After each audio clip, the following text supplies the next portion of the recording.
علیہ الصلوۃ والسلام۔ بزرگوں اور دوستوں، ہمارے ان اکابر علماء کی موجودگی میں ہمارا آپ حضرات کے سامنے زیادہ کچھ بولنا مناسب نہیں، لیکن آج انتہائی خوش نصیبی کی بات ہے ان لوگوں کے لیے جن کے جگر باروں، نونہالوں اور لاڈلے اور پیاروں کے سروں پر دستار فضیلت باندھی گئی ہے، جنہوں نے اپنے ہر خوشی اور غمی کو بالائے طاق رکھ کر خون پسینے کی کمائی سے اپنے ان بچوں کو خوش کیا ہے۔ خندہ پیشانی کے ساتھ ان بچوں کا انتخاب مدارس اسلامیہ کے لیے انہوں نے کیا، اور آج اللہ تبارک و تعالی نے انہیں اپنی آنکھوں سے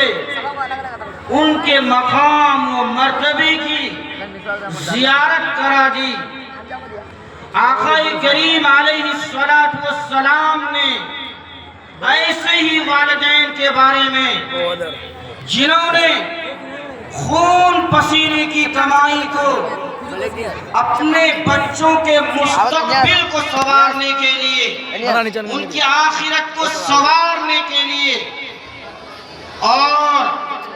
قرآن کریم کی تعلیم کے لیے، حصول علم کی خاطر جنہوں نے اپنی آل و اولاد کو فارغ کر دیا ہے، ان کے تعلق سے آقا کریم علیہ السلام نے ایک روایت میں ارشاد فرمایا کہ یہ وہ لوگ ہیں جنہوں نے اپنے بچوں کو قرآن کریم پڑھایا، اور یہ حافظ قرآن، یہ عامل قرآن، یہ تالی قرآن قیامت کے میدان میں جب اولین اور آخرین کا اجتماع ہوگا،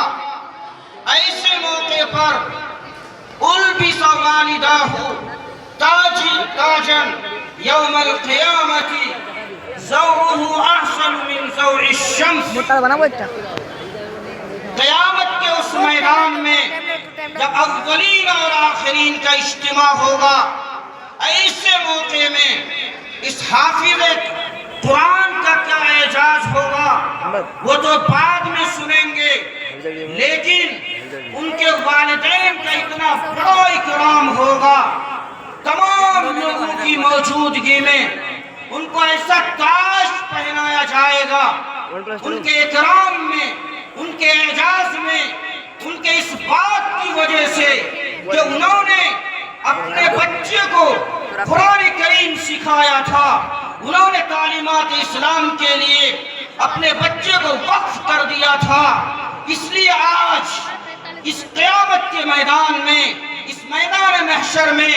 تمام اولین اور آخرین کے سامنے میں ان کا یہ اعزاز ہوگا کہ ان کے سر کے اوپر اتنا اچھا اور عمدہ تاج سجایا جائے گا جس کی روشنی سورج کی روشنی سے بھی زیادہ ہوگی۔ یہ والدین کا اعزاز ہوگا۔ آگے روایت میں ہے فَمَا ظَنُّكُمْ الَّذِي عَمِلَ بِهَذَا، اے لوگوں تمہارا کیا خیال ہے اس حافظ قرآن کے بارے میں جن کے قرآن پڑھنے کی وجہ سے، جن کے قرآن پر عمل کرنے کی وجہ سے ان کے والدین کو اتنا بڑا تاج پہنایا گیا، اتنا بڑا اکرام و اعزاز ہوا، اس حافظ قرآن کا کیا اعزاز ہوگا۔ آقا کریم علیہ السلام نے ارشاد فرمایا یقال لصاحب القرآن، قیامت کے دن صاحب قرآن سے کہا جائے گا، عامل قرآن سے کہا جائے گا اقرا ورتقی ورتل کما کنت ترتل فی الدنیا فإن منزلک عند آخر آیت تقرؤها۔ اے حافظ قرآن، جس نے قرآن کا علم حاصل کیا تھا، جس نے قرآن کے حلال کو حلال سمجھا تھا، جس نے دنیا کے الجھنوں کو بالائے طاق رکھ کر قرآنی احکام کو سیکھا تھا، اے حافظ قرآن پڑھتا تھا اور جنت کے درجوں میں چڑھتا تھا۔ تمہارا ٹھکانہ وہاں ہوگا جہاں پر تو آخری آیت پر پہنچے گا، اور سن، ٹھہر ٹھہر کر پڑھ، جیسا کہ تو قرآن کو دنیا میں ٹھہر ٹھہر کر پڑھا کرتا تھا۔ دوستو بزرگو، یہی ایک اعجاز نہیں ہے، بے شمار اعجازات ہیں، اکرامات ہیں۔ آقا کریم علیہ السلام نے ارشاد فرمایا کہ جب قیامت برپا ہوگی اور تمام لوگ پریشان حال ہوں گے، کوئی کسی کا پرسان حال نہ ہوگا، باپ بیٹے سے بھاگے گا، ماں بیٹی سے بھاگے گی، بھائی بھائی سے بھاگے گا، دوستیاں ختم ہو جائے گی، رشتہ داریاں ٹوٹ جائے گی، جس کو قرآن نے فرمایا یوم یفر المرء من اخیہ وامہ وابیہ وصاحبتہ وبنیہ۔ قرآن نے پورا نقشہ کھینچا ہے قیامت کے اس ہولناکی کا، اس ہیبت ناکی کا، جبکہ تمام تر رشتہ داریاں، دوستیاں ختم ہو جائے گی۔ اس موقع پر یہ حافظ قرآن ایسے لوگوں کی سفارش کرے گا جن کے بارے میں جہنم میں جانا طے ہو چکا ہوگا۔ آقا کریم علیہ السلام نے ارشاد فرمایا من قرأ القرآن فاستظہرہ فأحل حلالہ وحرم حرامہ ادخلہ اللہ الجنہ۔ کہ جن لوگوں